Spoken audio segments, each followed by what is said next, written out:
जय जोहार। आप देख रहे हैं सुघड़ छत्तीसगढ़, हमारी माटी, हमारी संस्कृति और हर बड़ी खबर। आइए शुरू करते हैं आज की सुघड़ बातें। बरमकेला अपेक्स बैंक के 10 करोड़ रुपए के गबन के मामले की जांच अब ईओडब्ल्यू करेगी। इस मामले में समिति प्रबंधकों की भूमिका भी संदेहास्पद है।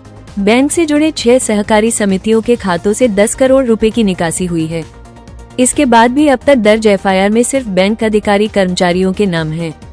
बरमकेला अपेक्स बैंक में वर्तमान में 6 सहकारी समितियां संचालित होती हैं। इन्हीं समितियों से जुड़े खातों के जरिए करीब 10 करोड़ रुपए की राशि निकाले जाने की बात सामने आई है। कबीरधाम जिले में स्थित ऐतिहासिक भोरमदेव अभयारण्य में शीघ्र ही जंगल सफारी की शुरुआत की जाएगी। वन विभाग ने इसकी तैयारियां पूरी कर ली है। इस पहल से न केवल इको टूरिज्म को बढ़ावा मिलेगा, बल्कि वन्यजीव संरक्षण के प्रति आम लोगों में जागरूकता भी बढ़ेगी। सफारी के दौरान पर्यटकों को करीब 17 बार नदी पार करने का रोमांचक अनुभव मिलेगा। वन विभाग द्वारा तैयार की गई योजना के तहत भोरमदेव अभयारण्य में लगभग 34 किलोमीटर लंबा जंगल सफारी मार्ग विकसित किया गया है। प्रदेश में गांव-गांव तक इंटरनेट पहुंचाने वाली भारतनेट परियोजना को लेकर बड़ा कानूनी विवाद सामने आया है। इस मामले में टाटा प्रोजेक्ट्स लिमिटेड की ओर से दायर याचिका पर हाईकोर्ट में सुनवाई हुई। कंपनी ने अदालत से मध्यस्थता ट्रिब्यूनल के गठन के लिए दूसरे पंच की नियुक्ति की मांग की है। यह मामला करीब 3056 करोड़ रुपए की भारतनेट फेज 2 परियोजना से जुड़ा है, जिसके तहत राज्य के लगभग 6000 ग्राम पंचायतों को ऑप्टिकल फाइबर के जरिए हाई स्पीड इंटरनेट से जोड़ना था। मुंगेली जिले के जरहागांव थाना क्षेत्र अंतर्गत ग्राम फरहदा में घटित हत्या की सनसनीखेज घटना का मुंगेली पुलिस ने त्वरित कार्रवाई करते हुए 24 घंटे के भीतर सफल खुलासा कर दिया है। इस मामले में पुलिस ने 2 आरोपियों को गिरफ्तार कर न्यायिक रिमांड पर जेल भेज दिया है। मामले का खुलासा करते हुए एडिशनल एसपी नवनीत कौर चाबड़ा ने बताया कि प्रार्थी अर्जुन साहू निवासी ग्राम फरहदा ने 3 फरवरी को जरहागांव थाना में रिपोर्ट दर्ज कराई कि करीब 2.5 माह पूर्व उसके मित्र कोमल साहू के साथ गांव के ही जयपाल उर्फ कल्लू साहू का विवाद हुआ था।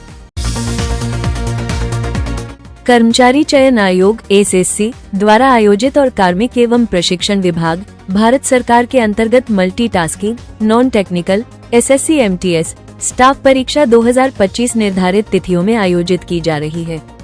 परीक्षा 4 से 6 फरवरी, 9 से 12 फरवरी और 16 से 19 फरवरी 2026 तक प्रतिदिन सुबह 7:30 बजे से सायं 6 बजे तक आयोजित होगी। आयोग द्वारा निर्धारित रायपुर शहर स्थित परीक्षा केंद्र professional institute of engineering and technology, state highway 7, Vidhan Sabha road, मुरा, रायपुर, छत्तीसगढ़ 4,93,225 में परीक्षा का संचालन किया जाएगा। छत्तीसगढ़ और तेलंगाना के बीच पिछले 6 वर्षों से चला आ रहा 3600 करोड़ के बकाया बिजली बिल का विवाद अब सुलह की दिशा में आगे बढ़ सकता है। तेलंगाना की रेवंत रेड्डी सरकार ने इस मामले को बातचीत के जरिए सुलझाने की पहल की है। कहा जा रहा है कि इस महीने के अंत या मार्च में तेलंगाना के ऊर्जा मंत्री एक उच्च स्तरीय टीम के साथ रायपुर पहुंचेंगे। बिजली कंपनी के अधिकारियों का कहना है कि वर्ष 2000 में मात्र 1400 मेगावाट क्षमता वाला ये राज्य आज 30,000 मेगावाट उत्पादन कर रहा है, जबकि घरेलू मांग सिर्फ 6800 मेगावाट है। छत्तीसगढ़ के 3 प्रमुख जिलों कोरबा, अंबिकापुर और जगदलपुर में पिछले 24 घंटों के दौरान मानवता को शर्मसार करने वाली घटनाएं घटी हैं। इन मामलों में कहीं प्रेम त्रिकोण, कहीं सोशल मीडिया की दोस्ती और कहीं घरेलू कलह ने हंसते खेलते परिवारों को उजाड़ दिया। इन घटनाओं ने न केवल समाज में सुरक्षा पर सवाल खड़े किए हैं, बल्कि रिश्तों की मर्यादा को भी तार-तार कर दिया है। रायगढ़ जिले के घरघोड़ा लेलुंगा वन क्षेत्र में अवैध लकड़ी कटाई और तस्करी का मामला सामने आया है। ग्राम पंचायत भिंगारी स्थित राजस्व वन भूमि पर एसडीएम दुर्गा प्रसाद अधिकारी आईएएस के नेतृत्व में राजस्व विभाग और वन विभाग की संयुक्त टीम ने छापेमार कार्रवाई की। कार्रवाई के दौरान मौके से 4 आरोपितों को हिरासत में लिया गया। आरोपितों की पहचान कमल प्रकाश, प्रेम, संतोष और राजेश के रूप में हुई है। सभी आरोपी उत्तर प्रदेश के जिला बरेली स्थित मैसूर गांव के निवासी बताए गए हैं। वन विभाग ने सभी से पूछताछ शुरू कर दी है।